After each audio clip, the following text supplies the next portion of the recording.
हाल ही में big boss के घर के अंदर एक फाइट हुई थी जिस पर अब बाहर चर्चा शुरू हो चुका है। जी हाँ, इस फाइट को लेकर साइड्स पिकअप होना शुरू हो गए हैं कि एमसी स्टैन और शिव के बीच आखिर कौन सही था।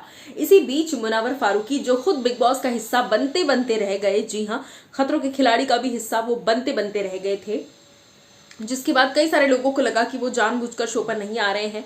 और इसके बाद मैं आपको बता दूं कि सोशल मीडिया पर जो है अब पहली बार मिस्टर फैजू के बर्थडे के ओकेजन पर मुनव्वर फारूकी नजर आए और वहां पर उनसे सवाल किया गया कि क्या कुछ आप कहना चाहेंगे, बिग बॉस आप कितना फॉलो कर रहे हैं, एमसी स्टैन को आपने सपोर्ट किया था।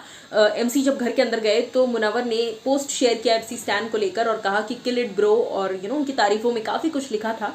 जिसके बाद अब मैं आपको बता दूं कि वो एमसी स्टैन के खिलाफ ही आवाज उठाते नजर आ रहे हैं। जी हाँ, एमसी स्टैन की हरकत को, जिस तरीके से एमसी ने लड़ाई की शिव के साथ, उसको वो बिल्कुल भी अप्रिशिएट नहीं कर रहे हैं, एक्नॉलेज नहीं कर रहे हैं।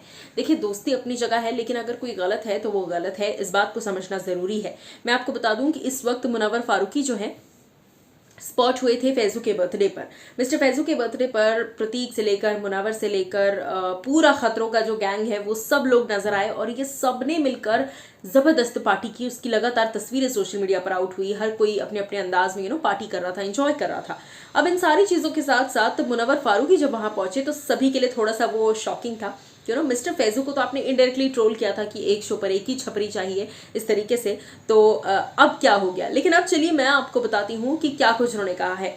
मुनव्वर फारूकी ने बिग बॉस 16 में एमसी स्टैन और शिव की फाइट में किसका स्टैंड लिया, मैं आपको बताती हूँ।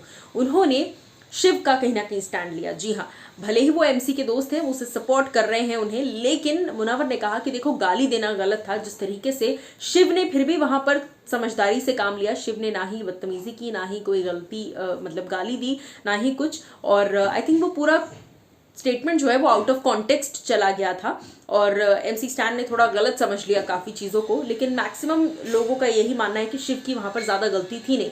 हालांकि गलत एमसी स्टैन भी नहीं थे, उन्हें वो चीज़ ट्रिगर कर गई, लेकिन उन्होंने समझने की कोशिश भी नहीं की। चलिए आपको एक छोटी सी झलक दिखाते हैं। बड़ा कोई रीजन नहीं था, एक साल के लिए मुझे लगता है बहुत सारा रियलिटी हो जाएगा, देखते हैं नेक्स्ट ईयर। सही तो बिल्कुल नहीं है, किसी को गाली मत दो, वो इसके लिए थोड़ा सो देखा आपने, जिस तरीके से उन्होंने कहा कि सही तो बिल्कुल नहीं है, और दूसरी बात कि किसी को आप गाली मत दो। आपको अगर बहस करनी है तो आप बहस करो, लेकिन शिव तो फिर भी शांत बैठ गए। अगर वहां पर कोई और होता जिसके साथ एमसी स्टैन की अगर लड़ाई हुई होती तो शायद ये बात बहुत दूर तक और बहुत आगे तक जाती। और कहीं ना कहीं मेरा भी यही मानना है, वो तो एमसी स्टैन के साथ शिव थे, इसलिए उन्होंने कुछ कहा नहीं, कोई रिएक्शन नहीं दिया।